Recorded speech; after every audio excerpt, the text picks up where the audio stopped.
हाँ, सप्त तथा सर्वप्रथम उनका निवास अफगानिस्तान, पाकिस्तान और पंजाब के क्षेत्र में सप्त सैंधव क्षेत्र। सप्त मतलब 7, सैंधव मतलब हो गया आपका सिंधु नदी, और क्षेत्र मतलब हो गया एरिया। सर्वप्रथम उनका निवास सप्त सैंधव क्षेत्र, ठीक है, सप्त सैंधव क्षेत्र में देखा गया।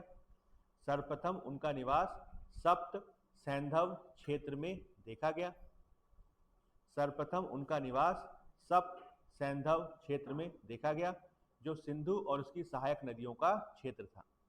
जो सिंधु और उसकी सहायक नदियों का क्षेत्र था।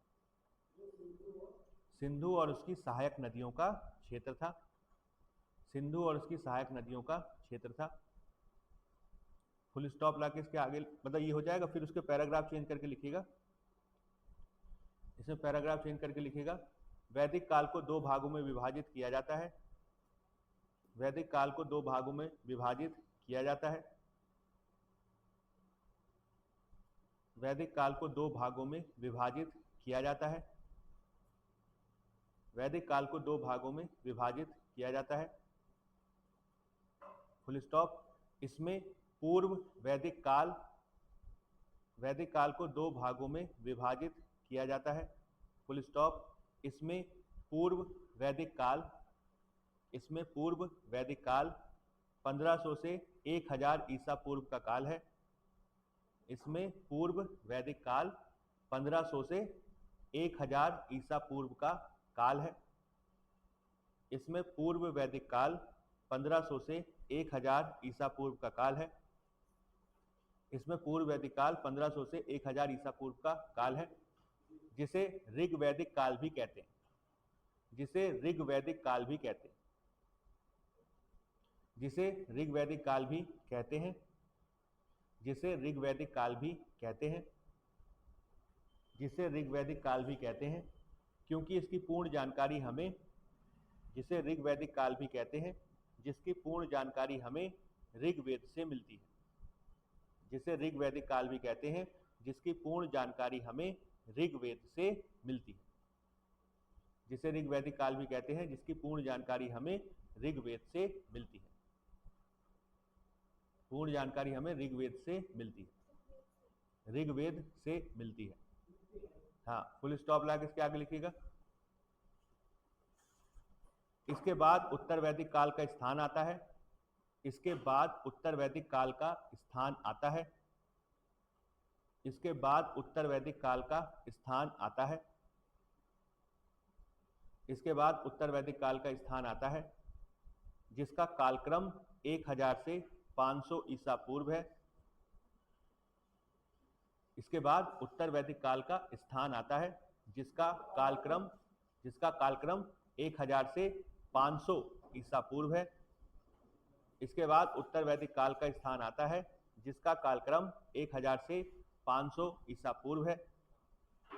500 ईसा पूर्व है। Full stop. यह लौह काल माना जाता है। यह लौह काल माना जाता है।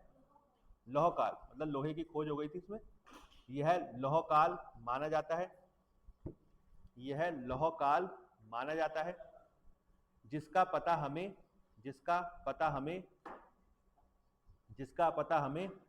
उत्तर वैदिक, जिसका पता हमें उत्तरवर्ती वैदिक साहित्य से लगता है। हाँ, लेटर, जिसका पता हमें उत्तरवर्ती यानी बाद के, जिसका पता हमें उत्तरवर्ती वैदिक साहित्य से लगता है। जिसका पता हमें उत्तरवर्ती वैदिक साहित्य से लगता है। ठीक है, जिसका पता हमें उत्तरवर्ती वैदिक साहित्य से लगता है। ठीक है, अब इसमें अगला हेडिंग डाल दीजिएगा, वैदिक सभ्यता, या ऐसे लिखिएगा, वैदिक काल और हड़प्पा सभ्यता के बीच का अंतर। वैदिक काल और हड़प्पा सभ्यता के बीच का अंतर। वैदिक काल और हड़प्पा सभ्यता के बीच का अंतर। वैदिक काल और हड़प्पा सभ्यता के बीच का अंतर। इसमें देखिए आपको एक टेबल बनाना है, क्योंकि ये आपको दिया हुआ है काफी बढ़िया।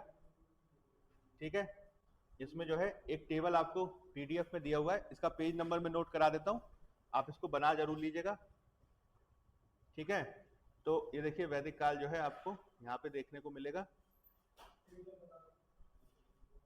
ठीक है, खुल गया। हाँ, तो इसमें जो है देखिए, फिर पीपीटी भी मैं आपको दिखा दूंगा, है ना। पीपीटी अभी लिखवा देता हूँ, फिर पीपीटी भी दिखा दूंगा, इसमें कौन कौन सी इंपॉर्टेंट बातें हैं। ठीक है, तो इसमें जो है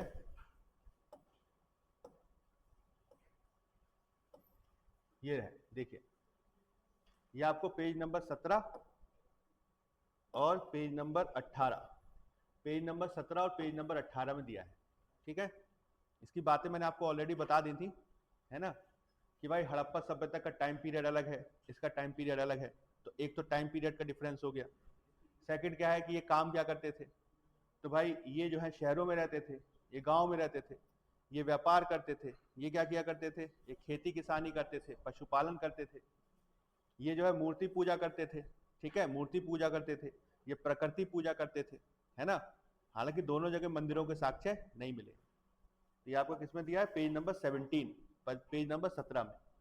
और ये वाला कि भाई धातु का प्रयोग, तो ये जो है आपकी कांसे की सभ्यता है, कांस्य युगीन है। इसमें जो है आपका बाद में लोहे का इस्तेमाल होना शुरू हो गया। इसमें घोड़े के बारे में ज्यादा जानकारी नहीं है, या है भी तो भाई डिस्प्यूटेड है, विवादित है। इसमें घोड़े और गाय का बहुत वैल्यू है। हड़प्पा सभ्यता के लोगों में हो सकता है गाय इतनी वैल्यू ना करती है, मैंने आपको बताया था मोहरों पे नहीं मिली गाय, बैल मिला है, तो बैल इसके लिए इंपॉर्टेंट होगा। लिपि मैंने आपको बताई, इनकी लिपि है, इनके पास लिपि नहीं थी।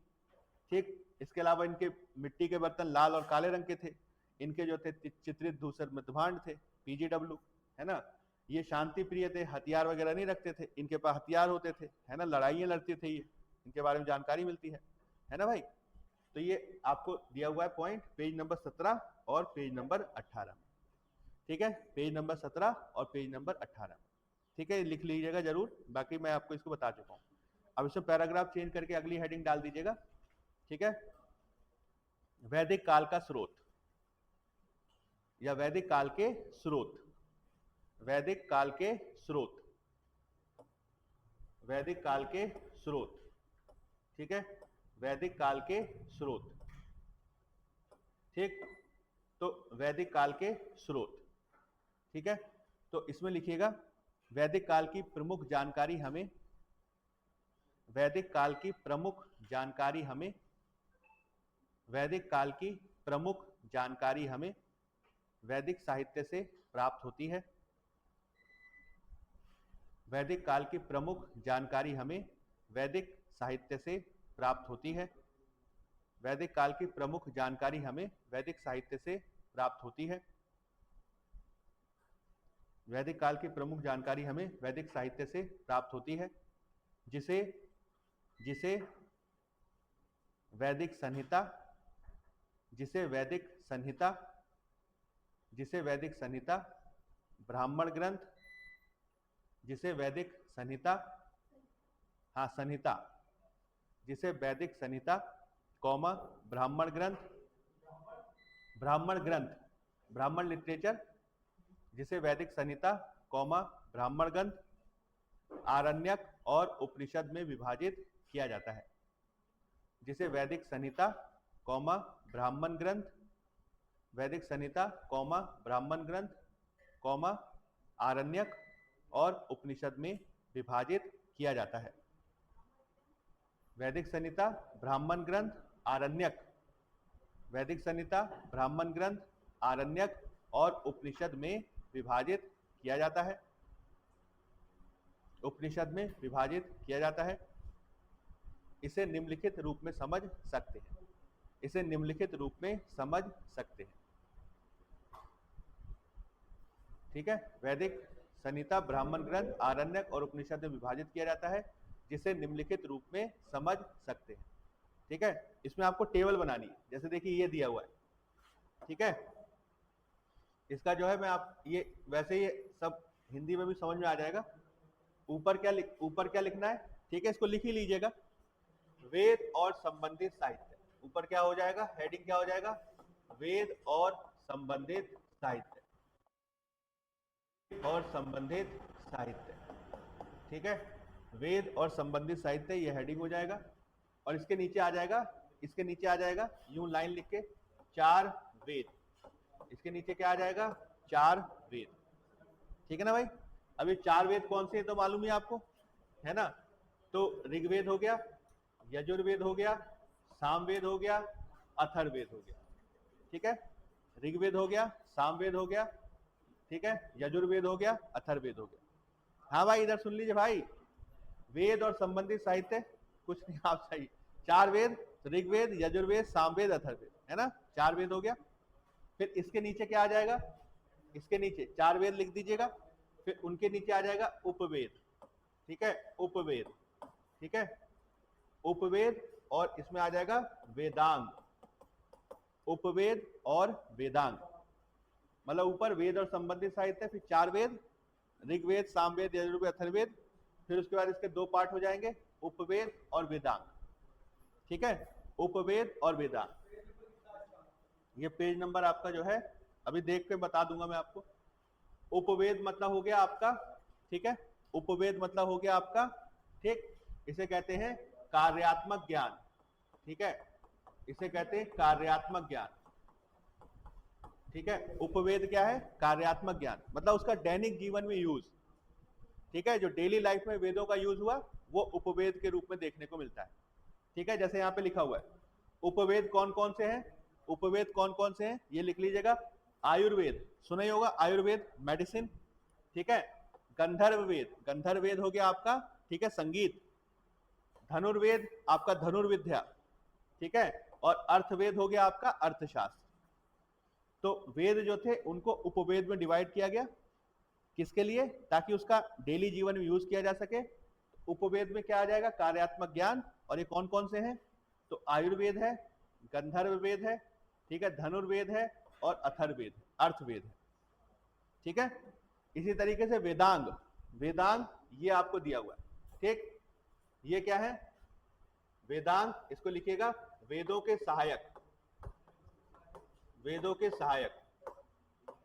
ठीक है, वेदांग क्या है, वेदों के सहायक, यानी वेदों को सही ढंग से समझने के लिए इनका निर्माण हुआ। तो ये 6 हैं। ठीक है, शिक्षा, शिक्षा मतलब एजुकेशन, यानी वेद को कैसे पढ़ना है। व्याकरण यानी वेद की, ठीक है, आपका वो ग्रामर, व्याकरण। ज्योतिष यानी वेद से भविष्य का अनुमान लगाना, ज्योतिष शास्त्र सुना ही होगा। निरुक्त, इसमें क्या होता है, शब्द की उत्पत्ति समझी जाती है। ठीक है, कल्प, इसमें जो है अलग अलग तरीके से जो है हम ज्ञान प्राप्त करते हैं, विविध प्रकार का अन्य ज्ञान। और छंद में क्या होता है, इसको संगीतबद्ध किया जाता है। ठीक है, तो वेदांग क्या है, 6 हैं। ये किस लिए रचित किए गए, ये वेद साहित्य को समझने के लिए रचित किए गए। ऑल्दो ये 100% वेद के भाग है नहीं, अलग है, ये सहायक है। ठीक है, ठीक है भाई, तो आप करिएगा शिक्षा, व्याकरण, ज्योतिष, निरुक्त, कल्प और छंद। हाँ लिख लेना भाई इसको।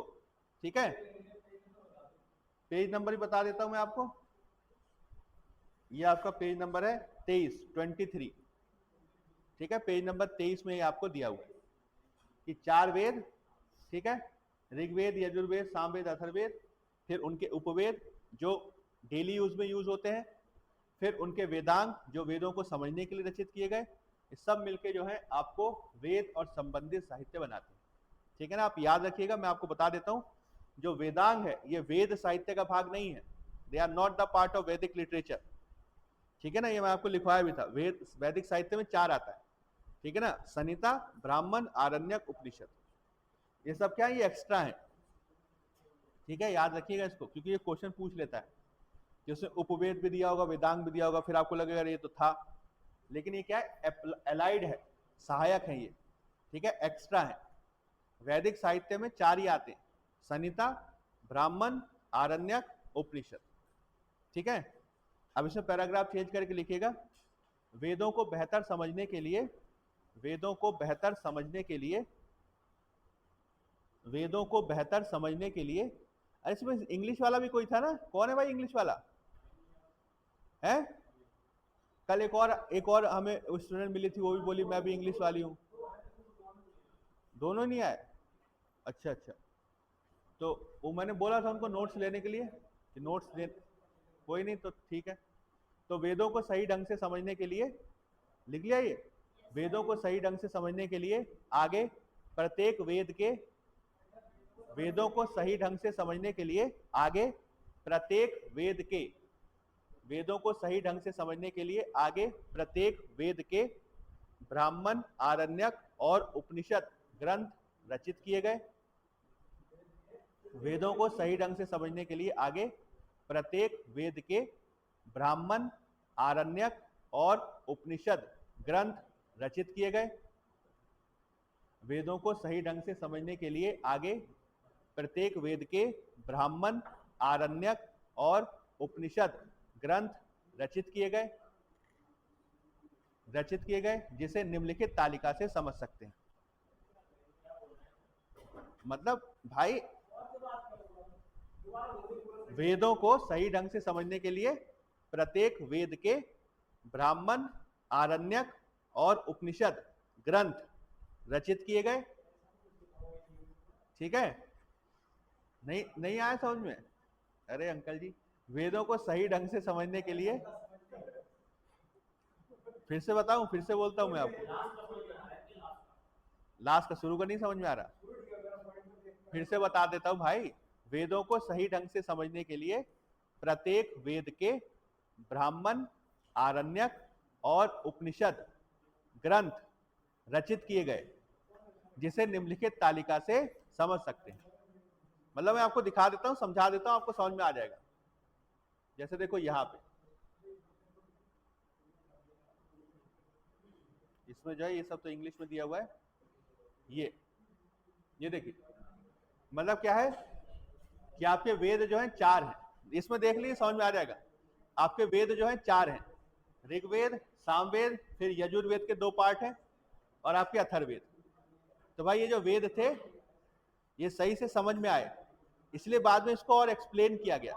मैंने आपको कल बताया था ना कि वेद जो है पोएट्री फॉर्म में, इनको बाद में एक्सप्लेन किया गया। जिसमें ब्राह्मण ग्रंथ, इसमें इसका जो है गद्य रूप देखने को मिलता है। ठीक, आरण्यक, इसमें गूढ़ ज्ञान देखने को मिलता है। ठीक, उपनिषद, इसमें क्या देखने को मिलता है, तो इसमें आत्मा, परमात्मा, दार्शनिक ज्ञान देखने को मिलता है। उपवेद, कार्यात्मक नॉलेज, ये मैंने आपको बताई थी। और इससे संबंधित पुरोहित हुआ करते थे जो इसको गायते थे। ठीक है, तो ये टॉपिक, ये जो है आपको टेबल बना लेना है। ये आपका पेज नंबर है 36। ठीक है, ये आपका क्या है, पेज नंबर 36। मतलब क्या है इसमें कि आपके जो वेद थे उसको अच्छे तरीके से समझाया जा सके, इसलिए आगे इसको और एक्सप्लेन किया गया। जैसे इसमें जो है इसको प्रोज फॉर्म में लिखा गया। ठीक है, प्रोज फॉर्म में लिखा गया। फिर बाद में जो है इसको यज्ञों के लिए इसका व्याख्या किया गया, कैसे इसमें यज्ञ वगैरह होंगे। इसमें जो है दार्शनिक सिद्धांत मिलते हैं। इसमें अप्लाइड नॉलेज है, मैंने आपको बताया था। और ये उसके पुरोहित हैं जो उनको गाया करते थे। ठीक है, ये सारा क्वेश्चन पूछा जाता है। स्पेशली आप याद रख लीजिएगा, ये सबसे ज्यादा आता है। ये सबसे ज्यादा आता है, ये वाला, कि भाई कौन से वेद से कौन सा ब्राह्मण ग्रंथ रिलेटेड है, ये सबसे ज्यादा पूछा जाता है। ये सबसे ज्यादा इंपॉर्टेंट है। ठीक है, ठीक, इसके अलावा ये पूछा जाता है पुरोहित, कि भाई इनसे संबंधित पुरोहित कौन थे। ठीक है भाई, ये 2 चीज सबसे ज्यादा पूछी जाती है। ये इतना नहीं आता तो याद करने को, क्योंकि देखो सब सेम है, आप देखिएगा सब सेम है। ऐतरेय कौशिकी, ऐतरेय कौशिकी, ऐतरेय कौशिकी, तीनों सेम है, तो याद रखने में दिक्कत नहीं होगा। जैमिनी तो छांदोग्य जैमिनी, छांदोग्य, शतपथ तो वृहदारण्यक, वृहदारण्यक ईश, यहाँ पे अलग है बस। बाद में तैतरीय, तैतरीय, फिर तैतरीय, तीनों में दिया हुआ है। ठीक है, गौपथ यहाँ पे इसका कोई नहीं है, ये मुंडक मांडुक। तो 1-2 चीजें अलग है, बाकी सब सेम है। तो इसमें केवल इतना याद कर लेंगे तो इसमें से काम चल जाएगा, ये नहीं पूछा गया। ठीक है ना भाई। अब इसमें पैराग्राफ चेंज करके हेडिंग डाल दीजिएगा, वैदिक काल से संबंधित। ठीक है, वैदिक काल से संबंधित तथ्यात्मक जानकारी, वैदिक काल से संबंधित तथ्यात्मक जानकारी। इसमें बहुत सारे फैक्चुअल क्वेश्चन पूछे जाते हैं। आपका इंग्लिश मीडियम है? अभी तो मैंने पूछा था आपको, आप अभी आई हैं? वो मिली आपको? उनके पास नोट्स है, आप जीरोक्स करा लीजिएगा, फिर आपको लिखने का जरूरत नहीं पड़ेगा। ठीक है ना, उनके पास पूरा मैंने पढ़ा रखा है उनको, तो उनके पास पूरा नोट्स है?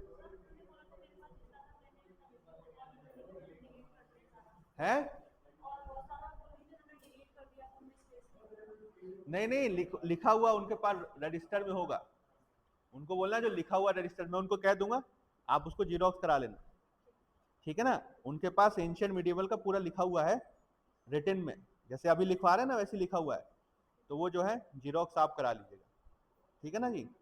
तो फिर इससे आपको लिखने की जरूरत नहीं पड़ेगी, ठीक है, बस आपको समझ लीजिएगा। बाकी इसमें भी दिया हुआ है, ऐसा बात नहीं इसमें नहीं दिया है, इसमें भी दिया है। जैसे देखिए ये इंग्लिश में, तो यही सेम देखिए यहाँ पे दिया हुआ है इंग्लिश में, ठीक है ना। तो आपको पीपीटी में भी दिया हुआ है, ऐसी बात नहीं है, तो इसमें भी दिया है। तो ये पेज नंबर 36 में है, ठीक। हाँ 36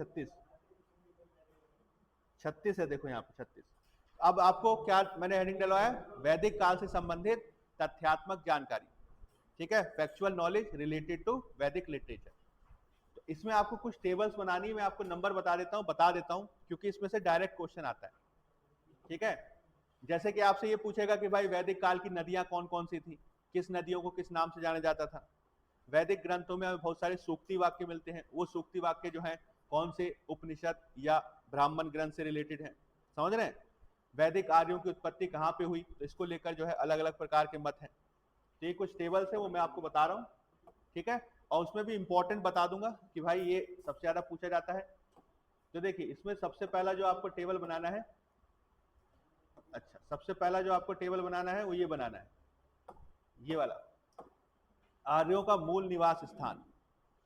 जैसे मैंने आपको बताया ना कि भाई आर्य लोग मध्य एशिया से आ रहे हैं, लेकिन बहुत सारे लोग नहीं मानते मध्य एशिया से आ रहे हैं। नई वाली एनसीईआरटी बोलती है कि नहीं वो तो भारत के निवासी थे, तो उसको लेकर डिबेट है, ठीक है। तो ये पेज नंबर 9 पे दिया हुआ है, पेज नंबर 9 पे इस, हाँ ये इसी में बनाना, वैदिक काल से संबंधित तथ्यात्मक जानकारी, यही हेडिंग डाली ना, तो उसमें पहला टेबल ये बनेगा। अब इसमें देखिए मैं आपको बता देता हूँ, इसमें जो क्वेश्चन आप तक पूछा गया है वो ये वाला पूछा गया है, ठीक है, ये वाला कि भाई बाल गंगाधर तिलक ने जो है, ठीक है, बाल गंगाधर तिलक ने आर्यों को कहाँ का निवासी बताया, तो तिलक ने उनको उत्तरी ध्रुव क्षेत्र का निवासी बताया। इसके अलावा ये पूछा गया है स्वामी दयानंद सरस्वती ने जो है आर्यों को कहाँ का निवासी बताया, तो उन्होंने जो है तिब्बत का निवासी बताया, समझ रहे हैं। इसके अलावा जो है, इसके अलावा बाकी पे तो क्वेश्चन नहीं आया, ठीक है, इसमें इन दोनों पे क्वेश्चन आया सबसे ज्यादा, तो इसको आप याद कर लीजिएगा, ठीक है।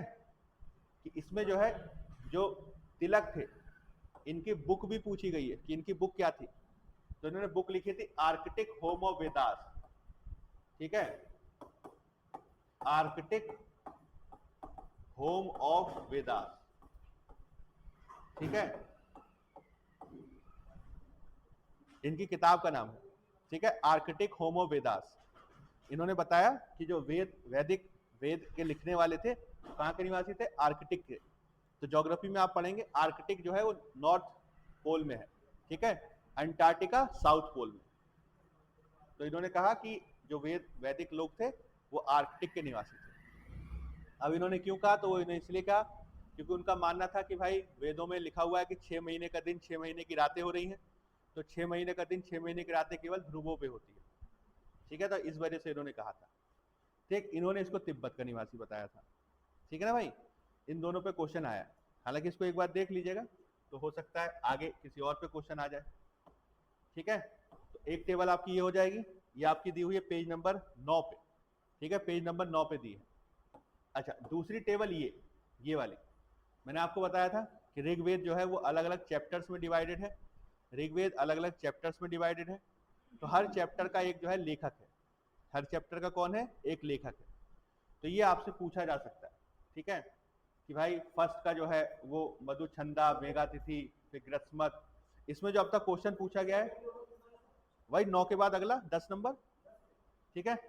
तो इसमें ये वाला जो है पूछा गया है, तीसरा मंडल, तीसरे मंडल के रचयिता कौन है, विश्वामित्र। अब जैसे पूछा जाता है ना, इसको दूसरी तरीके से पूछा गया है कि भाई मैंने आपको बताया था तीसरे मंडल में गायत्री मंत्र है, तो पूछा जाता है गायत्री मंत्र के रचयिता कौन थे, तो भाई जब तीसरे मंडल के रचयिता विश्वामित्र है तो गायत्री मंत्र के रचयिता भी वही होंगे। तो ऐसे नहीं पूछता तीसरा मंडल, गायत्री मंत्र से जोड़ के पूछता है, तो याद रखिएगा, ठीक है। इसके अलावा ये वाला पूछा है सातवां मंडल, सातवें मंडल के कौन थे रचयिता, तो वशिष्ठ ऋषि थे, ठीक है। इसके अलावा और किसी मंडल पे क्वेश्चन नहीं आया, ठीक है, लेकिन आप इसको बना लीजिएगा, एक बार देख जरूर लीजिएगा। तो ऋग्वेद के मंडल और उसके रचयिता, ये आपको टेबल बनाना है पेज नंबर 10 पे, ठीक है, पेज नंबर 10। अच्छा, ये इस पे सबसे ज्यादा क्वेश्चन पूछा जाता है, ये वेरी वेरी मोस्ट इंपॉर्टेंट है, ठीक है, वेरी वेरी इंपॉर्टेंट, सबसे ज्यादा इंपॉर्टेंट यही है, सबसे ज्यादा जो क्वेश्चन आते हैं इसी पे आते हैं। 11 नंबर है, ठीक है, इसमें सब याद कर लेना, कोई भी छोड़ना नहीं, ठीक है। ये कई बार पूछा जाता है कि भाई ओम भूर्भुवः स्वः गायत्री मंत्र किसमें है, ऋग्वेद में, और ये किसमें, मैंने आपको बताया तीसरा मंडल, ठीक है, किसमें है, तीसरे मंडल में। इसके रचयिता कौन हो गए, तो विश्वामित्र हो गए, ठीक है, और ये किसको समर्पित है, तो ये सवित्र को समर्पित है। सवित्र कौन है, तो आपके सूर्य देव है, ठीक है, सन गॉड है, ठीक है, तो ये सूर्य देव को समर्पित है। इसके अलावा सत्यमेव जयते भारत का राष्ट्रीय वाक्य है, सत्य की विजय होती है, ये किससे लिया गया है, मुंडक उपनिषद से लिया गया है, ठीक। वसुधैव कुटुंबकम, अभी जो आपका G20 का सम्मेलन हुआ था, तो उसमें वसुधैव कुटुंबकम टैगलाइन थी, तो ये कहां से ली गई है, महा उपनिषद से ली गई है, महा उपनिषद से ली गई है। इसके अलावा अतिथि देवो भव, ये आपका पर्यटन मंत्रालय का जो है टैगलाइन है, ये किससे लिया गया है, तैत्तिरीय उपनिषद से लिया गया, ठीक है। इसी तरीके से मातृ देवो भव, ये किससे लिया गया है, तैत्तिरीय से लिया गया, ठीक है। इसको याद करने का तरीका, दोनों देवो भव जो है तैत्तिरीय में है ना, दोनों में सेम है ना, देवो भव, ये तैत्तिरीय में। इसके अलावा वृद्ध आरण्यक उपनिषद, इसमें दिया हुआ है सर्वे भवन्तु सुखिना, यानी सभी सुखी रहें, सर्वे भवन्तु सुखिना, सभी सुखी रहें, तो ये किससे लिया है, वृद्ध आरण्यक से लिया है।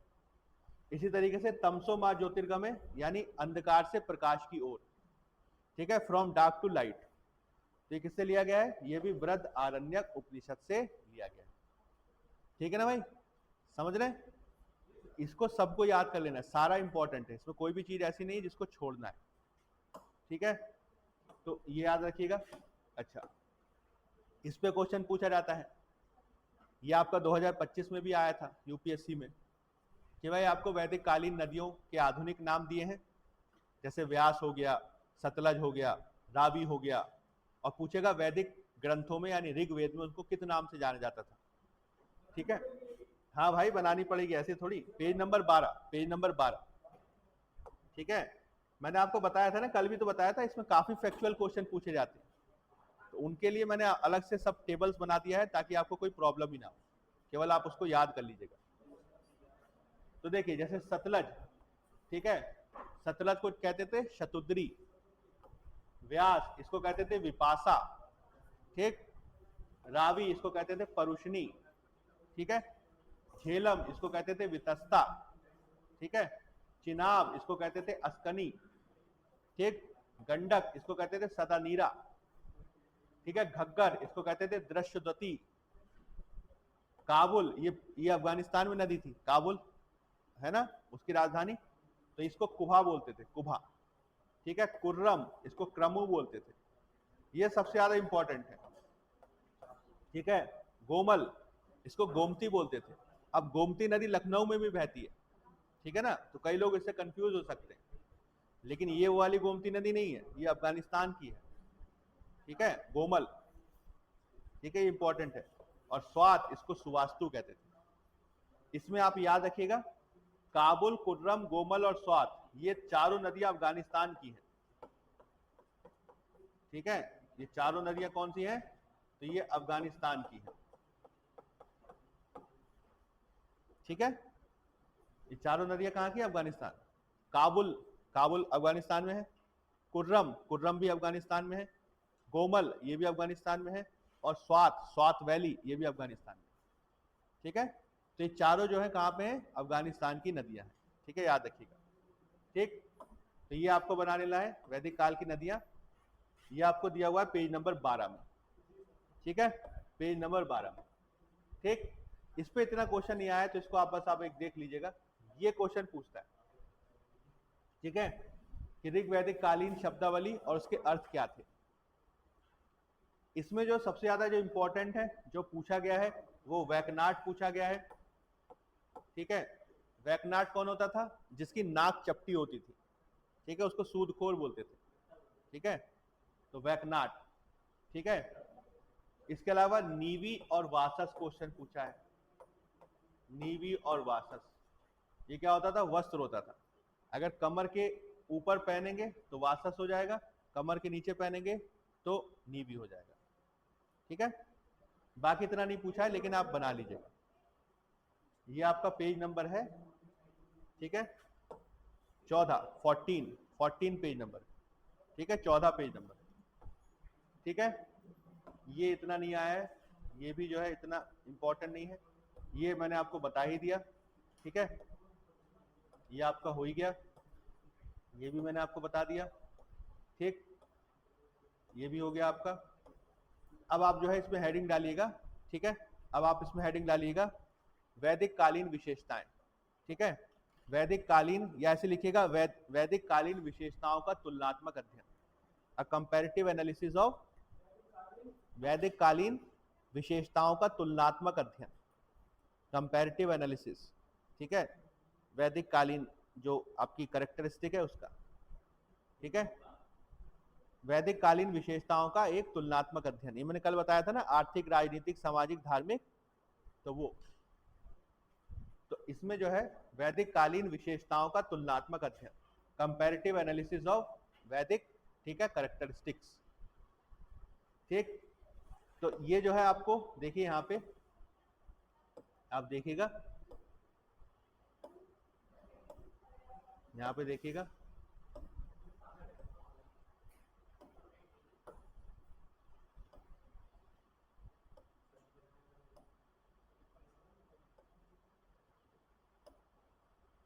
यहां पे आपको लास्ट में दिया हुआ है, ठीक है, ये रहा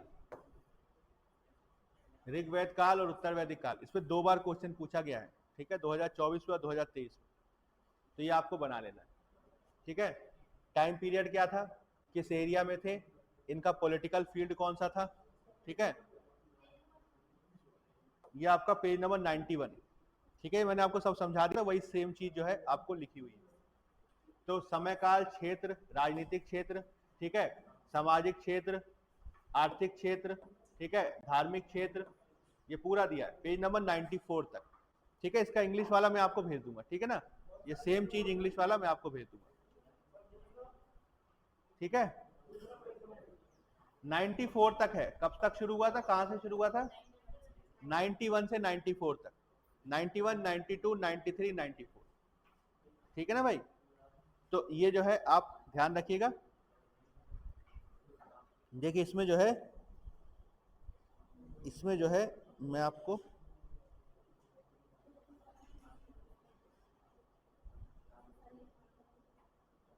ठीक है, इसको लिख लेंगे ना आप भाई, एक फुट बस,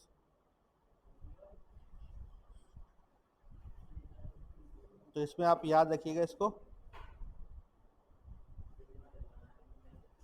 देखिए इसका इंग्लिश वाला जो है मैं ग्रुप में सेंड कर देता हूँ, आप उसको एक बार पढ़ लीजिएगा, है ग्रुप में नहीं है आप, कोई नहीं, आप मुझे नंबर बता दीजिए, मैं आपके नंबर पे सेंड कर दूंगा, ठीक है। तो जो इंग्लिश वाले हैं ना सब, वो मैं भेज दूंगा, बाकी मैं उनको बोल दूंगा, आप उसको एक बार ले लीजिएगा, ठीक है, तो आपको दिक्कत नहीं होगा, ठीक है भाई। 91 से 94 ये कर लिया ना आपने, ठीक, ठीक है, ये आपका हो गया। अब देखो, अब आपको करना क्या है, मैं आपको बता देता हूं कि जैसे मैंने आपको बताया था ना कल कि भाई आपको घटना चक्र का जो PYQ है वो आपका इंग्लिश में भी आता है, हिंदी में भी आता है, ठीक है। उसको आप एक बार पढ़ जरूर लेना, क्योंकि उसमें काफी फैक्चुअल डिटेल्स आपको दिया हुआ है। अब वो जो फैक्चुअल डिटेल है उसको वैसे ही मैंने पिछले टॉपिक की तरह यहाँ पे भी जो है टेबल वाइज बना दिया है सारा, ठीक है। तो आप उसको अगर एक बार पढ़ लेंगे तो ये आपको आसानी से याद हो जाएगा, और इस पर काफी फैक्चुअल क्वेश्चन पूछे जाते हैं, ठीक है ना। तो इसको कर जरूर लीजिएगा, क्योंकि फिर उसके बाद आपको फिर दिक्कत हो जाएगा, क्योंकि काफी क्वेश्चन इसमें आते हैं। देखिए कितने सारे क्वेश्चन आए हैं, है ना। देखिए यहाँ पे देखिए ये 24 में क्वेश्चन आया यूपीएससी के मेंस में, ठीक है। Underline the changes in the field of society and economy from the Rig वैदिक टू द लेटर वैदिक पीरियड, ठीक है। तो ये मैंने आपको टेबल बनवाया, उसी टेबल में से लिख देना, ठीक है। सोसाइटी तो याद होगा, मैंने बताया था सोसाइटी कैसे होती थी, शुरू में जो है कलर बेस्ड थी, फिर उसके बाद वर्ण व्यवस्था आ गई, है ना। उसमें जो है आपका द्विज सिस्टम आ गया, उपनयन संस्कार वाली व्यवस्था आ गई, विवाह का सिस्टम आ गया, यही सब था ना। तो ये है। इकोनॉमी मैंने आपको बताया था, पहले पास्टोरल थे, फिर उसके बाद एग्रीकल्चरिस्ट हो गए। तो यही वाली चीज आपको जो है टेबल में दी हुई है, इसी को बताना। ये 2024 का क्वेश्चन है। ये देखिए, ये सेम क्वेश्चन जो है आपको 2023 में आया था, 2023 में। What are the main features of Vedic society and religion. Society 24 में पूछा, 23 में पूछा, बस इसमें ऐड क्या कर दिया, रिलीजन। ठीक है। Do you think that some of the feature are still prevailing in the Indian society. बिल्कुल है भाई, आप खुद ही सोचिए सोसाइटी के कौन कौन सी विशेषताएं आज हैं। तो भाई हमें वर्ण व्यवस्था देखने को मिलती है, ठीक है, हमें विवाह के विविध स्वरूप देखने को मिलते हैं, समझ रहे ना, जाति व्यवस्था देखने को मिलती है। अगर हम जो है रिलीजन पे आ जाए तो यज्ञ आजकल देखने को मिलते हैं, ठीक है, कर्मकांड देखने को मिलते हैं, सब चीजें तो देखने को मिल रही हैं। तो सारी चीजें जो है, मतलब बहुत सारी चीजें जो है हमें आज देखने को मिलती हैं। ठीक है, तो यही क्वेश्चन आपका 2023 में आया था, ये 24 में और 23 में आपका क्वेश्चन आया है। ठीक, तो देखिए इसका यहाँ पे आंसर भी दिया हुआ है, आप देखिएगा, आपको मॉडल आंसर भी दिया है। ठीक है, इसका इंग्लिश वाला भी मैं आपको भेज दूंगा, आप देख लीजिएगा। ठीक है, तो ये देखो, ये आपका जो है, ये देखिए एक और टेबल इसमें दिया है। ठीक है, तो इसमें कई सारी टेबल्स मैंने दे दी हैं आपको। तो ये देखिए पॉलिटिकल फील्ड में कैसे चेंजेस हुए। ठीक, ये पूरा पॉलिटिकल दिया हुआ है, ये इकोनॉमिक फील्ड का दिया हुआ है, ठीक है, ये सोशल फील्ड का दिया हुआ है, ठीक, ये आपको रिलीजन का दिया हुआ है। ठीक है, तो सारा का सारा दिया है। ये देखिए, ये 2023 के क्वेश्चन का आंसर है। तो विद आंसर जो है मैंने आपको ये पीपीटी पूरी दी है, आप इसको कर जरूर लेना। ठीक है, इसका इंग्लिश वाला मैं आपको भेज दूंगा, तो इससे आपको कोई दिक्कत नहीं होगी। ठीक है ना भाई, समझ रहे हैं, क्योंकि सारा चीज आपको पीपीटी में दिया हुआ है, इसलिए मैंने बहुत ज्यादा चीजें लिखवाया नहीं। ठीक है ना, समझ रहे हैं। इसमें ना आप नोट कर लीजिएगा, कुछ और टेबल्स हैं, ठीक है, उसको केवल नोट कर लीजिएगा, चाहे तो कॉपी पे बना लीजिएगा। ठीक है, जो मैंने बनवाई नहीं, बट दे आर इंपॉर्टेंट। ठीक, तो देखिए कुछ टेबल्स हैं, जैसे एक तो यही टेबल कंपैरेटिव एनालिसिस वाली, दो टेबल बनी हुई, एक में कम जानकारी, एक में ज्यादा है। अब ये क्यों ऐसा किया गया है, क्योंकि क्वेश्चन जो है अलग अलग आ रहा है, किसी में 150 वर्ड्स में लिखना है, किसी में 250 वर्ड्स में लिखना है। तो जिसमें 150 वर्ड्स में लिखना हो छोटी टेबल बनेगा, जिसमें 250 वर्ड्स में लिखना हो बड़ा टेबल बनेगा। तो इसलिए इसमें दो टेबल दिया है। ठीक है, तो ये आपके ऊपर है। ठीक है, दोनों पढ़ लेना। अच्छा, इसके अलावा इसमें कुछ और टेबल्स हैं जो आपको बना लेनी है, आप चाहें तो उसको नोट कर लेना। ठीक है, मैं आपको दिखा देता हूं, ये भी आपकी फैक्चुअल टेबल्स ही हैं और इस पर क्वेश्चन आ जाता है। ठीक है, जैसे कि देखो ये देख रहे हैं, ये वर्णा सिस्टम के बारे में मैंने आपको बताया था कि कैसे वर्णा सिस्टम इवॉल्व हुआ। तो ये क्या है, एक पिरामिडिकल स्ट्रक्चर है। ठीक है, और इसमें एक आदि पुरुष, ठीक है, एक एंसेस्ट्रल पर्सन, ठीक है, प्राइमीवियल पर्सन के अलग अलग पार्ट से जो है आपके अलग अलग वर्ण पैदा हुए। ठीक है, तो देख रहे हैं, मुंह से जो है ब्राह्मण, भुजाओं से क्षत्रिय, जांघों से वैश्य, पैरों से शूद्र, ये बनाया हुआ है।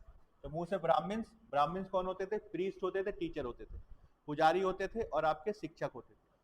फिर क्षत्रिय वॉरियर्स और रूलर्स होते थे। ठीक है, वैश्य फार्मर, ट्रेडर और मर्चेंट होते थे, और शूद्र आपके लेबरर होते थे। ठीक है, तो ये एक तरीके का क्या होता था, पिरामिडाकार स्ट्रक्चर होता था। इसे भी आप चाहें तो बना सकते हैं। ठीक है, ये आपको दिया हुआ है पेज नंबर 83। ठीक है, ये किस में आ जाएगा, सोशल में आ जाएगा। हालांकि टेबल में मैं लिखा हुआ हूं, लेकिन जैसे मान लो अगर बनाने की गुंजाइश हो तो इसको बना सकते हैं। ठीक है, तो ये आपको दिया हुआ है। अच्छा, इसमें एक और टेबल दिया होगा, ये रहा, ये। ठीक है, जो वर्ण व्यवस्था वाले लोग होते थे उनका क्या होता था, उपनयन संस्कार, द्विज, उसको कहते हैं उपनयन संस्कार, ये सेक्रेड थ्रेड सेरेमनी उसे कहते हैं इंग्लिश में।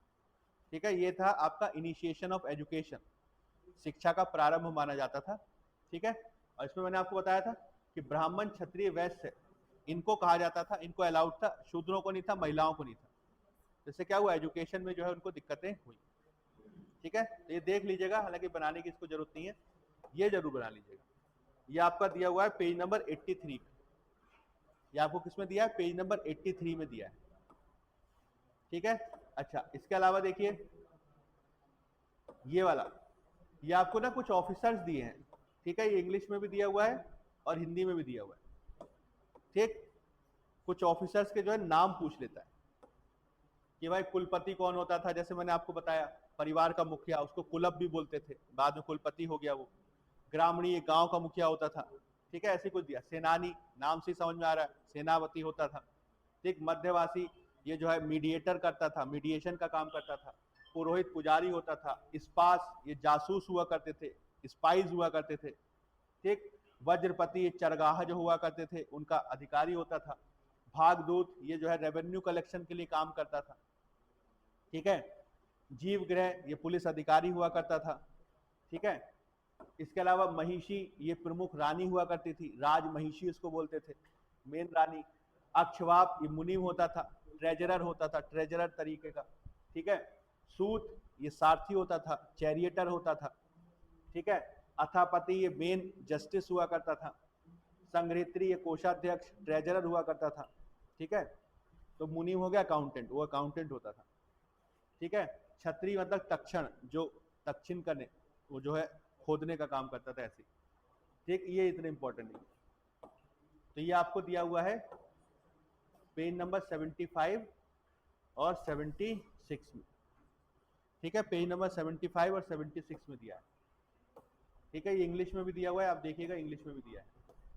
ठीक है, ठीक, ये स्ट्रक्चर तो मैंने आपको बना के दिखाया था, तो ये स्ट्रक्चर इसमें भी दिया हुआ है। ठीक है ना, याद है ना, मैंने आपको बताया था पॉलिटिकल स्ट्रक्चर कैसे जो है। यहाँ नीचे शुरू करें, कुल होते थे, ग्राम होते थे, विश्व होता था, जन होता था, जनपद होता था। ये लेटर वैदिक टाइम पीरियड है, और अर्ली वैदिक में क्या था, यहाँ तक था। ठीक है, तो ये भी आपको दिया हुआ है, ये भी आप चाहें तो बना सकते हैं। एक पेज नंबर 71 में दिया है। ठीक है, पेज नंबर 71। ठीक है, अच्छा, ये वाला जो है, ये वाला, ये जो आपको इसमें दिया हुआ है, ये आपको दिया हुआ है कि कैसे जो है वैदिक टाइम पीरियड में जो आपके, अच्छा इसको शुरू से अगर हम देखें, अगर हम इसको शुरू से देखें, यहाँ पे आप देखिएगा, यहाँ से जो है आपको इसको समझ में आएगा ये कि शुरुआत में वैदिक आर्य कहाँ पे बसे हुए थे, तो ये मैप में आपको दिया हुआ है। ठीक है, ये आप देखिएगा, मैप में आपको दिया हुआ है, ये देखो ये रहा, ये अर्ली वैदिक पीरियड है।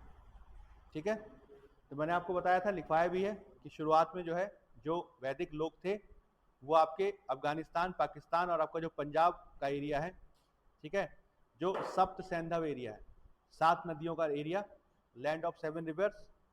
तो इसमें सिंधु और उसकी सहायक नदियां, सिंधु, रावी, व्यास, चिनाब, झेलम, सतलज, 6 हो गई, और एक सरस्वती।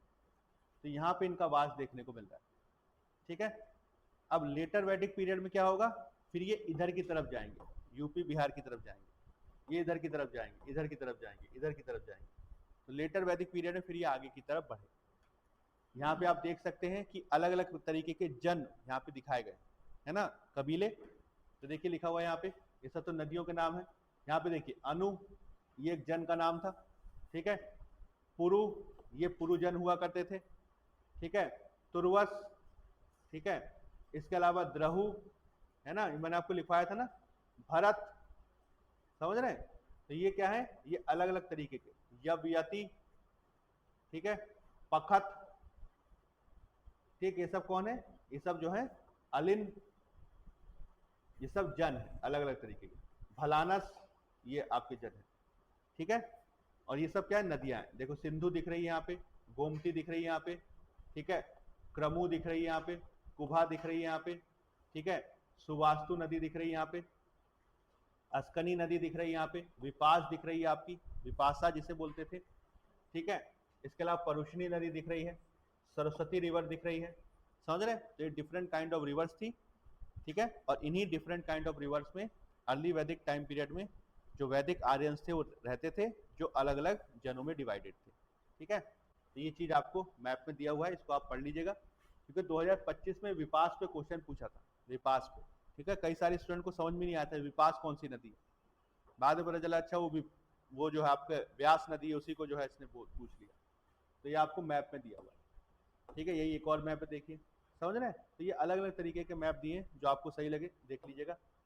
ठीक है, अब देखो लेटर वैदिक पीरियड में क्या होगा, तो आप चेक कर सकते हैं कि ये ईस्ट की तरफ गए। लेटर वैदिक पीरियड में क्या हुआ, इनका विस्तार हुआ, ये यूपी बिहार की तरफ गए। ठीक है, अभी मृदभांड मैंने आपको बता ही दिए थे, चित्रित धूसर है आपके, पीजीडब्ल्यू है, ये हो गया। ये आपका टेबल मैंने बता दिया था, ये टेबल आपको बना लेना है।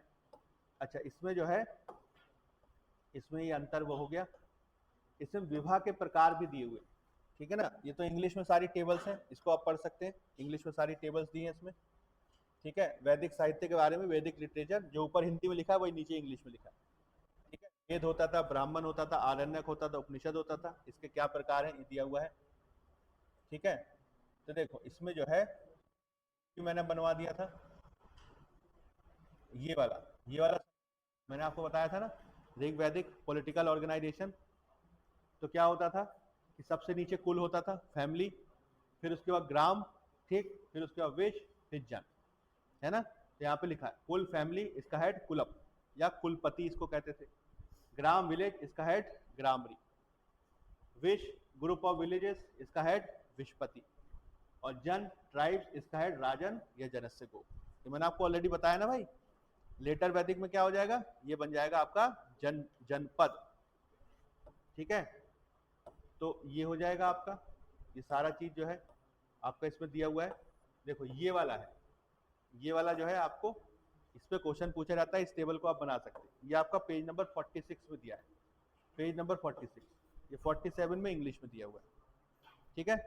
कि होता क्या था कि चूंकि जो वैदिक लोग हुआ करते थे वो गाय को काफी पवित्र मानते थे, इसलिए बहुत सारे जो वर्ड्स हैं उनका ओरिजिनेशन गाय से हुआ है, ठीक है।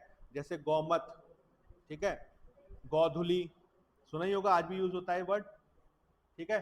तो गोप जो एक प्रमुख नेता होता था, गोमत प्रभावशाली व्यक्ति होता था, गोधन, ठीक है, गविष्टि, गोशु, धुत्री, गोत्र, गोत्र शब्द भी उसी से बना है, गोधुली, गव्युति, गोघन, ठीक। 46, 46, हाँ हिंदी में 46 है और इंग्लिश में आप देखिएगा 47 में दिया है, ठीक है। तो हिंदी इंग्लिश दोनों में दिया है, आप बना लीजिएगा उसको, ठीक। ये सब मैंने आपको बता दिया था, इसको एक बार पढ़ लीजिएगा आप, ठीक है। हाँ ये वाला देखिए, ये वाला भी पूछा जाता है, ठीक है। मैंने आपको बताया था अनुलोम और प्रतिलोम विवाह, तो विवाह के कुल 8 प्रकार थे, 8 टाइप्स, तो यहाँ पे दिया है, ठीक है। ये हिंदी में दिया है, ये आपको दिया पेज नंबर 56 में, ठीक है, पेज नंबर 56। अब विवाह के जो है 8 तरीके के जो है टाइप्स हमें देखने को मिलते हैं, 56, 56, है ना। तो मैंने आपको बताया था अनुलोम और प्रतिलोम होते थे। अनुलोम मतलब हो गया उच्च जाति का पुरुष निम्न जाति की महिला से विवाह कर सकता है। प्रतिलोम निम्न जाति का पुरुष उच्च जाति की महिला से विवाह नहीं कर सकता, ठीक है। और इसी को जो है एक्सेप्टेड और नॉन एक्सेप्टेड माना जाता था, ठीक है। तो ये वाले जो आपको दिए गए हैं ना, ये वाले, ठीक है, ये हिंदी में भी दिया है, इंग्लिश में भी दिया है। ये वाले जो आपको दिए गए हैं ये सीक्वेंस में है, ठीक है। इसी सीक्वेंस में इसको याद रखना। सीक्वेंस मतलब फ्रॉम गुड टू बैड, ठीक है, एक्सेप्टेड टू नॉन एक्सेप्टेड, सबसे अच्छा विवाह ये और सबसे बुरा विवाह ये, ठीक है। ये जो है सीक्वेंस में है। तो सबसे अच्छा विवाह माना जाता था, इसको कहते थे ब्रह्म विवाह। ये क्या होता था, ये एक काइंड ऑफ अरेंज मैरिज होता था। अब अरेंज मैरिज के भी 2 तरीके हैं, ठीक है, जिसके आधार पर जो है उसको अच्छा या बुरा या कम अच्छा माना जाता था। एक अरेंज मैरिज यह है कि जहां पे ब्राइड के पेरेंट्स जो है, ब्राइड, ठीक है, ब्राइड क्या होता है भाई, है दुल्हन हो गई ना, दुल्हन के पेरेंट्स जो है वो दूल्हे को चुन रहे, ठीक है, with knowledge of the Vedas. यानी दुल्हन के पेरेंट्स गए दूल्हे के पास और बोले कि भाई मेरी लड़की से ब्याह कर लो, ठीक है। तो वो क्या हो गया, वो हो गया ब्रह्म विवाह। इसे सबसे अच्छा माना जाता था कि लड़की वाले लड़का खोज रहे हैं, it is a kind of arrange marriage. इसका उल्टा कर दो, लड़के वाले लड़की खोज रहे हैं, तो ये हो गया आपका प्रजापत्य विवाह, ठीक है। दोनों अच्छे माने जाते थे, बट वो अच्छा माना जाता था जिसमें लड़की वाले, क्योंकि पुरुष सत्तात्मक समाज है ना, तो लड़के वाले लड़की के घर जाएंगे अच्छा नहीं लगेगा, लड़की वाले लड़के घर आए तो उनका अरे वाह कितना मजा, ठीक है, क्योंकि लड़की वाले लड़के घर जाएंगे तो बहुत सारे गिफ्ट्स वगैरह लेके जाएंगे, समझ रहा हो, तो उस तरह की चीज है। तो ब्रह्म विवाह जो है it was considered the most pious, ठीक है, इसको लेस पायस मानते थे, ठीक है। तो ब्रह्म विवाह, प्रजापत्य विवाह, ये ऐसा अरेंज मैरिज होता था जहाँ पे ब्राइड के पेरेंट दूल्हे को चुनते थे और ऐसा दूल्हा जिसको नॉलेज ऑफ द वेदास हो, है ना, वेदों की नॉलेज हो। फिर प्रजापत्य, ये भी अरेंज मैरिज है जहां पे ग्रूम की फैमिली जो है जा रही है ब्राइड के पास, ठीक है, और दोनों के पास इक्वल एजुकेशन। अब भाई वही वाली बात है कि भाई कोई लड़का किसी लड़की के पास जा रहा है कि मेरे से ब्याह कर लो, तो वो इसीलिए जा रहा होगा ना कि वो उसको लगता होगा कि ये जो है काफी अच्छे जो है घराने से है, या उसकी जो है शिक्षा का स्तर उतना है जितना मेरा है, अदरवाइज क्यों जाएगा भाई, मेल ईगो। ठीक है, तो उस तरह की चीज जो है, समझ रहे हैं, तो इसको सेकंड में मानते हैं प्रजापत्य।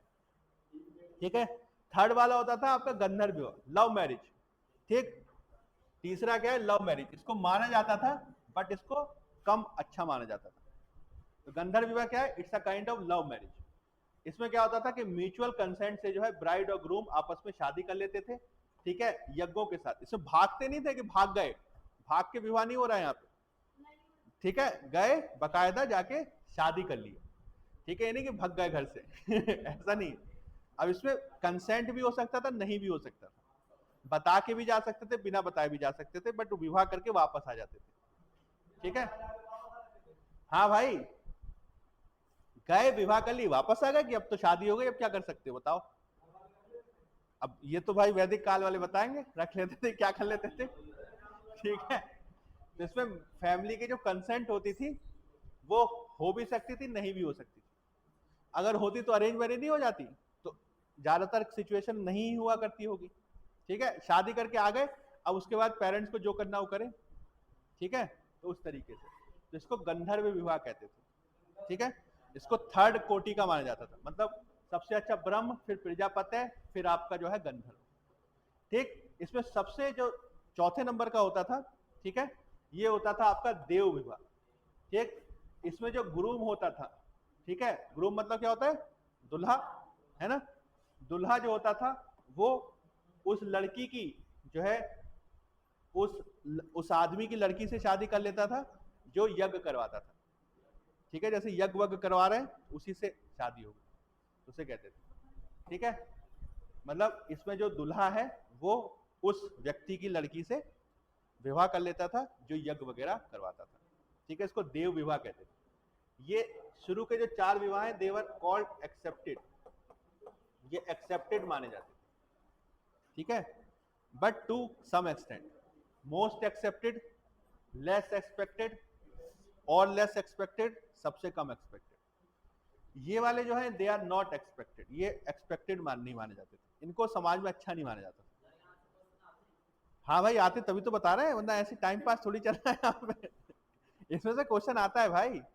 ठीक है, तो इसमें देखिए ये नॉन एक्सेप्टेड है, पर इनकी भी डिग्री है कि चलो ठीक है हो गया तो चलो ऐसा कर लो। तो एक होता था उसे कहते थे अर्श विवाह। अर्श में क्या होता था, हम प्राइस पे करते थे। ठीक है, द ग्रूम, ग्रूम मतलब हो गया दुल्हा, दुल्हा जो है प्राइस दे रहा है किसका, ब्राइड का, शुल्क दे रहा है कि लो मेरे से ब्याह कर लो, पैसा रख लो मेरी तरफ से। ठीक है, ठीक, लेकिन शादी कर लो, रिश्वत दे रहा है उसको, पैसा। ठीक है, might be condemned in some extent if the couple is not compatible, है ना। हो सकता है कि जो है दुल्हा उस योग्य ना हो, लेकिन उसके पास पैसा है, तो एक तरीके से उसने क्या किया, दुल्हन खरीद ली, उस टाइप का है। ठीक है, इसी तरीके से ये होता था। ठीक, इसमें क्या है, इसमें क्या था कि केवल दुल्हन कोई नहीं खरीदता था, पूरी फैमिली को ही खरीद लेता था। समझ रहे हैं, दोनों में खरीद चल रहा है, बस खरीद किस पे चल रहा है, पहले वो दुल्हन को ब्राइड प्राइस दे रहा है, सेकंड में पूरा मैरिज का प्राइस दे रहा है, सबको पैसा बांट रहा है, ले ऐसे करके, समझ रहे हैं।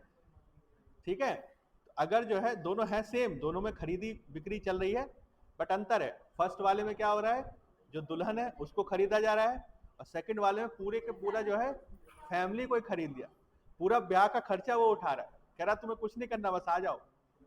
ठीक है, तो ये है, तो the groom pays money to the bride's family for the marriage, सबको पैसा दे रहा है, लो। ठीक है, उस टाइप का।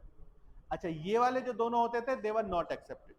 ठीक है, इसमें जोर जबरदस्ती से विवाह किया जाता था, जबरदस्ती उठा के ले गए, भगा के ले गए, मतलब लड़की तैयार नहीं, the girl is not ready.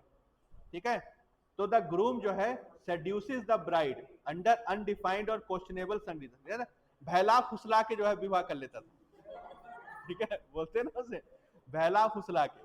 ठीक, सेड्यूस का मतलब क्या होता है, बहलाना फुसलाना, कि मेरा बाबू मेरा छोना, चलो ब्याह कर लेते हैं उस टाइप का। तो बाबू छोना कह रहे कि नहीं मुझे पढ़ना है। अरे कोई बात नहीं बाबू, शादी के बाद पढ़ लेना, ठीक है। इस तरीके का तुम्हारे शादी के बाद जो जो है पढ़ने का खर्चा होगा वो मैं दे दूंगा। अब जब ब्याह हो गया उसके बाद कौन पूछ रहा है, उसका कहानी खत्म, उसका बालक पालो तुम बैठ के, वो चल रहा है, ठीक है। तो इसमें बहला फुसला के ब्याह कर देते थे क्वेश्चनेबल सरकमस्टांसेस, ठीक है, सब्ज बाग दिखा के, उसे कहते हैं ना सब्ज बाग दिखा देते थे, ठीक।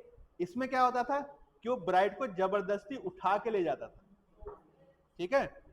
उसमें तो बहला फुसला रहा है, उसको थोड़ा बहुत जो है उसको मना रहा है, इसमें उठा के ले जाता था, ठीक है। The bride is forcibly taken by the groom after our family members are harmed और हर्ट। और इसमें कोई फैमिली मेंबर आया तो उनको भी निपटा दिया, ठीक है। तो इसको सबसे खराब प्रकार का माना जाता था। हाँ डकैती समझ लो भाई, ठीक, दिन दहाड़े, ठीक, उस टाइप का। तो पिशाच सड्यूस वाला, और राक्षस, ठीक है, जबरदस्ती ले जाने वाला, ठीक है। तो ये जो है आपके, और असुर, अर्श, नाम से ही समझ में आ रहा है कि ये जो है अच्छा विवाह नहीं है, ठीक है। तो इन 4 कोटि के विवाह को कम एक्सेप्टेड माना जा रहा है, ऊपर 4 कोटि के विवाह को थोड़ा मोर एक्सेप्टेड माना जा रहा है, बट उसमें भी डिग्री है, ठीक है ना भाई। तो याद रखिएगा इस पे क्वेश्चन आता है। अच्छा ये इंग्लिश में दिया हुआ है, ये आपका हिंदी में दिया हुआ है, ठीक है। तो ये आपको पेज नंबर 56 में दिया है, ठीक है। इसका भी आप टेबल बना लीजिएगा, ठीक है, ये भी पूछा जाता है, ठीक है।